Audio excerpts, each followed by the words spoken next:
नमस्कार, जय श्री कृष्ण। आज हम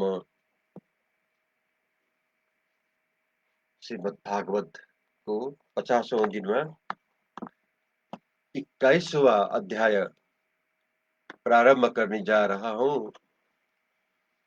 इसमें देवहूति के साथ कर्दम ऋषि के विवाह का संबंध के बारे में हम श्रवण करते हैं। कर्दम ढिंग देवहूति को लाए जिमी अनुराग, सोई 21वें में कथा के ही सुखद समझाए। विदुर जी बोले, हे भगवान, स्वयंभू मनु का बहुत मान्य योग्य जो वंश है वह हमसे कहो, जिस वंश में मैथुन करके प्रजा की वृद्धि हुई। स्वयंभू मनु के पुत्र प्रियव्रत उत्तानपाद इन दोनों ने जैसे धर्म और 7 दीपों वाली पृथ्वी की पालना की, सो कहिए। स्वयंभू मनु की कन्या देवहूति नामा जगत में विख्यात हुई, जिसको अपने प्रजापति कर्दम जी की श्री कही थी। उस योग लक्षणों वाली देवहूति में महायोगों और प्रजापति दक्ष ने मनु कन्या आकृति और प्रसूति नाम को श्री को पाए। इस स्लाइड फिर सुने। उस लक्षणों वाली देवहूति में महायोगी कर्दम जी ने कितने पुत्र उत्पन्न किए। ब्रह्मा जी के पुत्र भगवान रुचि और प्रजापति दक्ष ने मनु कन्या आकृति और प्रसूति नाम श्री को पाए। किस प्रकार से सृष्टि उत्पन्न की, सो कहिए।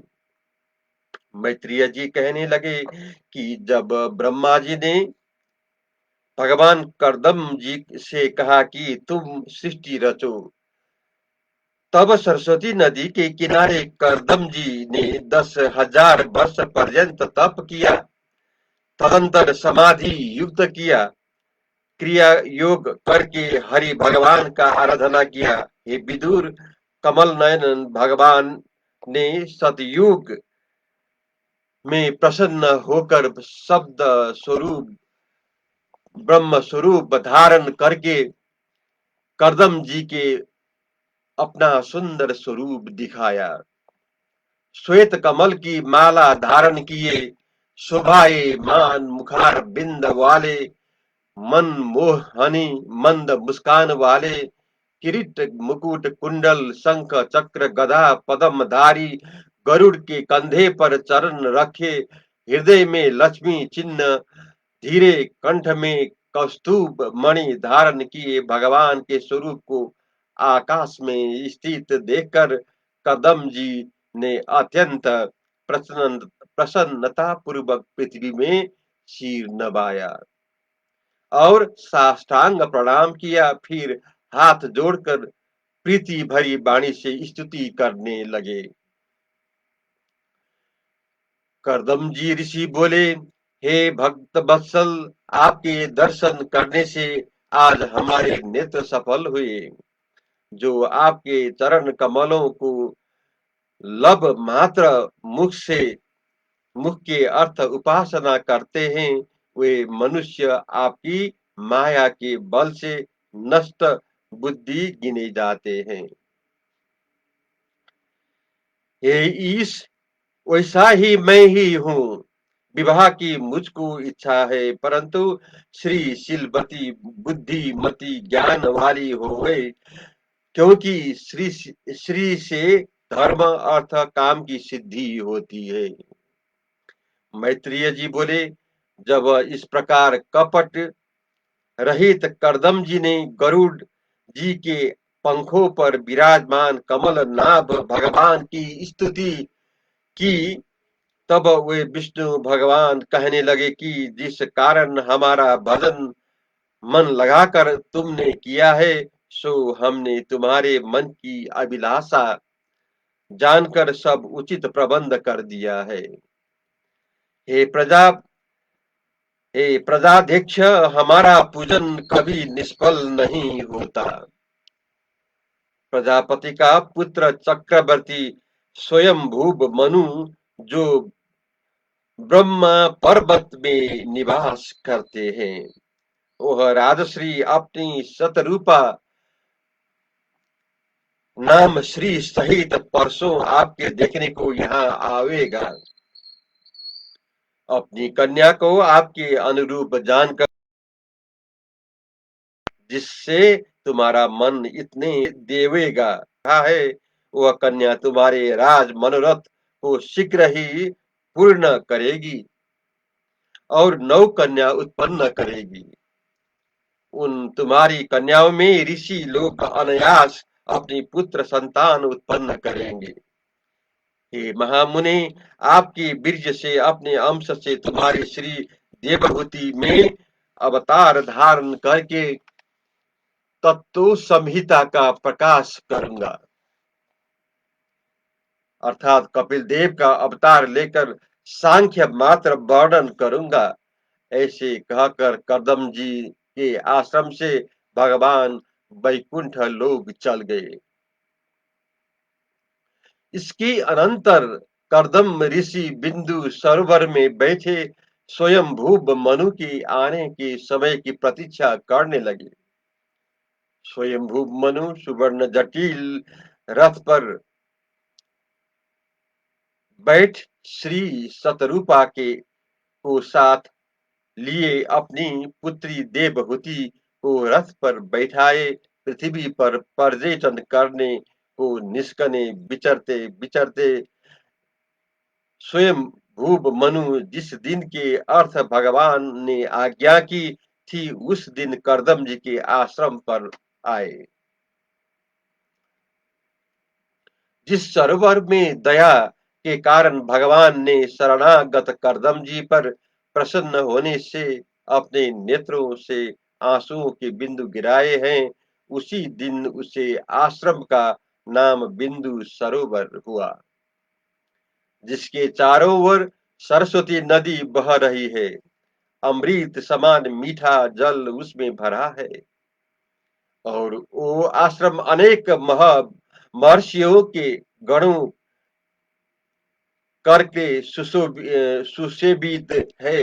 ऐसे उस उत्तम बिंदु सरोवर नाम तीर्थ में प्रवेश करके आदि राजा स्वयंभू मनु ने अपने श्री और कन्या सहित वहां जाकर होम करते बैठे हुए करदम मुनि को देखा।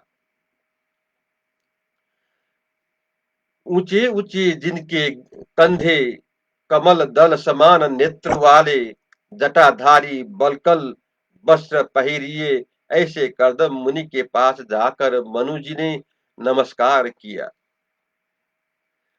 करदम जी ने यथा योग्य आशीर्वाद दिया और बड़ाई करने करके राजाओं को के योग्य सत्कार किया।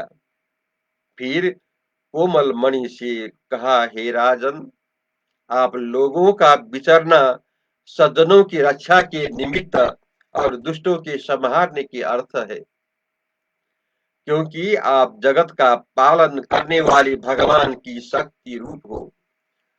जो तुम जय को देने वाले मणि जटिल हथ पर बैठे तेज वाले कठोर धनुष के लेके दुष्टों को त्रास देते हुए अपनी चतुरंगिनी सेना के साथ लिए मार्तंड के समान जगत में न विचरो, तो भगवान की बांधी हुई संपूर्ण वर्णाश्रम की मर्यादा दुष्टों द्वारा नाश हो जावे।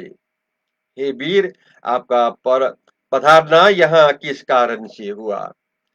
जिस हेतु आपका आना हुआ सो आप कहिए, हम प्रसन्नता पूर्वक आपका कथन स्वीकार करेंगे।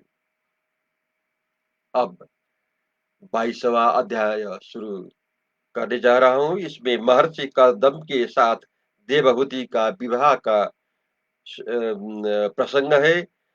जिमी करदम को दई दे दई दई देवहूति मनुराय 22वें अध्याय में सोई कही कथा समझ आया। मैत्रेय जी बोले, इस प्रकार जब करदम जी ने मनु के संपूर्ण गुण और कर्मों के बड़पन की प्रशंसा की, तब चक्रवर्ती राजा मनु लज्जा करके बोले, श्री ब्रह्मा जी ने आत्मा रूप वेद की रक्षा के अर्थ बड़े जितेंद्रिय और तब विद्या योग से युक्त लंपटता लंपटता से रहित आप सरीखे ब्राह्मणों को अपने मुख से उत्पन्न किया। भगवान ब्रह्मा के हृदय ब्राह्मण है, क्षेत्रीय अंग है। इस कारण ब्राह्मण क्षेत्रीय परस्पर एक दूसरे की रक्षा करते हैं, सो आपकी सतरूपा होकर सबकी रक्षा करते हैं। आपके दर्शन से हमारे संपूर्ण संदेह दूर हो गया। मैं इस कन्या के प्रेम विवश अति क्लिष्ट चित्त और दीन हूँ, सो मुझ दिन की प्रार्थना कृपा करके आप सुनिए। यह प्रिय व्रत और उत्तानपाद की बहिनी हमारी कन्या देवहूति नाम अवस्थाशील गुण आदि से युक्त है। यह अपने समान गुण वाले पति की अभिलाषा करती है। इससे सबसे नारद मुनि के मुखार बिंद से आपके गुण रूपशील अवस्था की प्रशंसा सुनी है, तब से आपको अपना पति करना निश्चय कर लिया है। हे प्रियवर, इसीलिए मैं श्रद्धा पूर्वक आपको यह कन्या समर्पण करता हूँ। निर, निर, निर्मुक्त संग मनुष्यों को भी स्वयं प्राप्त हुई वस्तु का अनादर करना उचित नहीं होता है। तब कामानुरक्त मनुष्य की तो फिर बात क्या है। सो जो स्वतः प्राप्त हुआ जो स्वतः प्राप्त वस्तु को पहले निरादर करके कृपण की तरह फिर उसी वस्तु की याचना करता है, उसका बड़ा हुआ यश क्षीण हो जाता है। हे विद्वान, मैंने सुना था कि आप विवाह का उद्योग कर रहे हो, इस कारण मेरी दी हुई इस कन्या को ग्रहण कीजिए। करदम ऋषि बोले, आपने बहुत अच्छा विचारा, मैंने तुम्हारा कहा अंगीकार किया। हमारी इच्छा विवाह करने की है और आपकी कन्या भी अप्रदत्ता है, अर्थात आपने कभी किसी से इसके देने की भाषाबद्धता सगाई नहीं की है।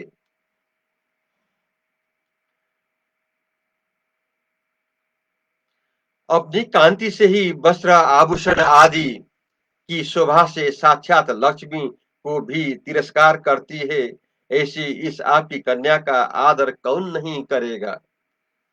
परंतु मैं इस आपकी कन्या का इस शर्त पर विवाह करना स्वीकार करूंगा कि जब तक हमारे संतान न होएगी, तब तक मैं इस साध्वी के साथ गृहस्थाश्रम का सेवन करूंगा। इसके अनंतर भगवान के कहे हुए हिंसा रहित परमहंसों के मुख्य भगवद्धों भगवधर्मों का अनुष्ठान करूंगा, क्योंकि भगवान के वचन मुझ को परम प्रमाण है।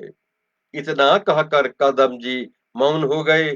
तब उनकी मंद मुस्कान से यह वह उत्तम मुखार बिंद की शोभा में देवहूति का मन लोभ में आ गया। अनंतर प्रसन्नता पूर्वक स्वयंभू मनु ने अपनी रानी शतरूपा और पुत्री देवहूति की मुख्य अभिप्राय जानकर गुण गण संपन्न करदम जी को सकल गुण संपन्न अपनी कन्या समर्पण।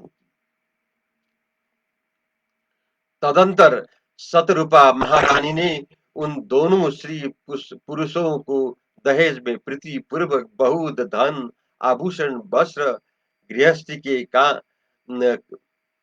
काम आने योग्य अनेक वस्तुएं दी।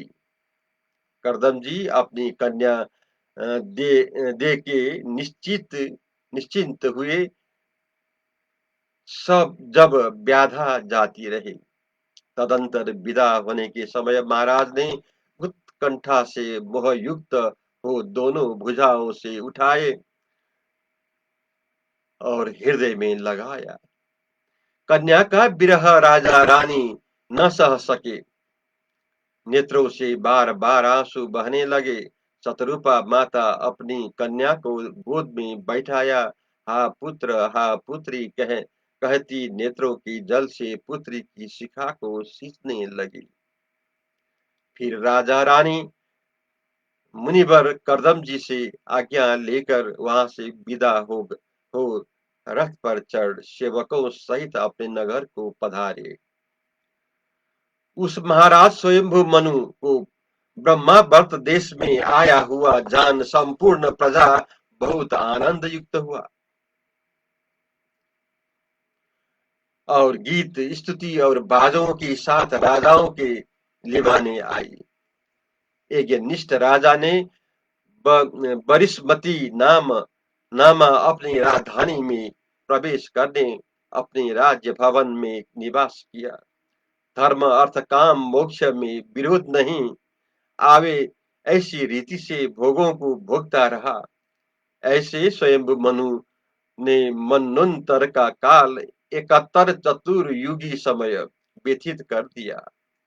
मनु महाराज से ऋषियों ने जब पूछा तब संपूर्ण जीवों का सदा हित करने वाले मनुष्य के और वर्ण आश्रम के अनेक प्रकार के उत्तम धर्म के हैं, जिसके मनुस्मृति में कहते हैं। इस प्रकार यह आदि राजा मनु का अद्भुत चरित्र मैंने वर्णन किया। अब मनु को संतान का प्रभाव वर्णन करता हूं, सो सुनो। यह मैं कल 23वां अध्याय में आपको श्रवण कराता हूं।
नाथ नारायण वासुदेव श्री कृष्ण गोविंद हरे मुरारी हे नाथ नारायण वासुदेव।